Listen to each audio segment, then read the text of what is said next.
Bueno, este video es un complemento del video sobre la construcción del índice. ¿Por qué? Porque una vez que una tiene armada su esquema general de trabajo, su guía de trabajo, que tenés en claro tus objetivos, que pudiste delinear eso en una secuencia, pudiste poner tus objetivos generales específicos, armar cierto marco teórico, cierto estado del arte.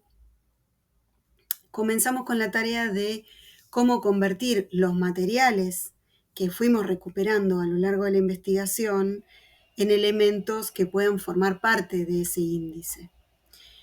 Un ejercicio que se propone normalmente es el de dividir en partes, por un lado los registros etnográficos, por otro lado las fuentes documentales y por otro lado las entrevistas.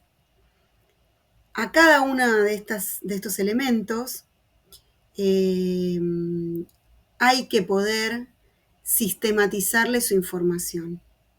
¿Cómo se hace esto? Bueno, se realiza una lectura pormenorizada de los registros por un lado, de las fuentes por otro y de las entrevistas por otro. Y se va sistematizando también como si fuera un índice, digamos, se van colocando las palabras clave o los subtítulos que tendría o las categorías centrales, como van emergiendo en un lateral del texto o en un texto aparte, dependiendo si una lo imprimió y lo tiene en físico, se pueden poner etiquetas, si lo tenés virtual, se pueden poner etiquetas virtuales, ir volviendo a esas referencias. Una lectura pormenorizada de cada uno de esos soportes con sus indicadores. Luego de completar la lectura completa, volver a esos indicadores que se indicializaron y empezar a recuperar los fragmentos que hacen sistema con la organización de objetivos que teníamos. Entonces, separar los fragmentos de registro de campo que se utilizarían para el capítulo 1, los fragmentos que se utilizarían para el capítulo 2 y así. En el caso de los documentos, las porciones de registro que se utilizarían o bien los fragmentos para profundizar el análisis, para explicar de qué se trata en el análisis de ese capítulo.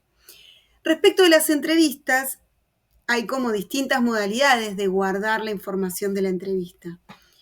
Existe la posibilidad de desgravar por completo las entrevistas o los registros de audio, pero también hay mucha gente que lo que hace es guardar el audio e ir transcribiendo solamente los fragmentos que son necesarios para cada parte.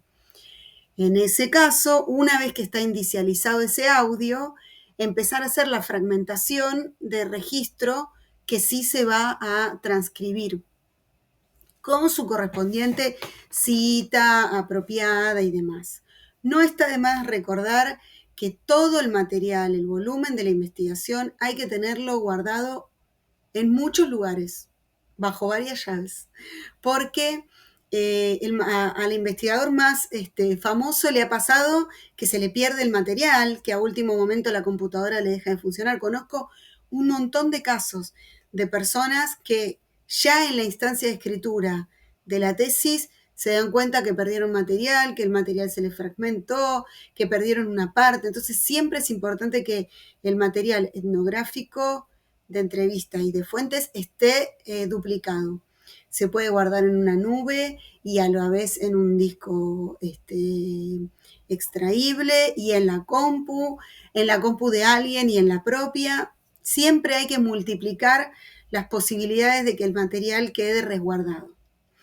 Entonces, una vez que tenemos todo ese procedimiento, releímos los registros etnográficos y sistematizamos, releímos las fuentes y sistematizamos, escuchamos o releímos las entrevistas y las sistematizamos. Vamos a cotejar esas sistematizaciones, esos índices, para ver cómo la información empieza a dialogar.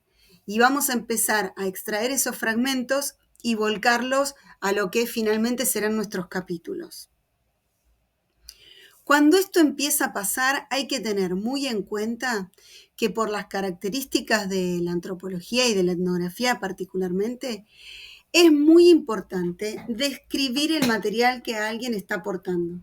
Es decir, una vez que colocan el fragmento ahí, en el capítulo donde va a ser utilizado, explican qué fragmento es ese, de dónde sale, cuál es su sentido en ese capítulo, y se pueden dejar la nota de reflexión en un globito o pueden ponerla ahí mismo, pueden usar varios colores, como les parezca, pero empiezan a poner ahí las reflexiones que van a empezar a vincular con, sobre todo con el marco teórico y también en gran medida con lo que quedó como vacío en el estado del arte, ¿sí? Donde ustedes pudieron ubicar el vacío que va a completar la investigación que ustedes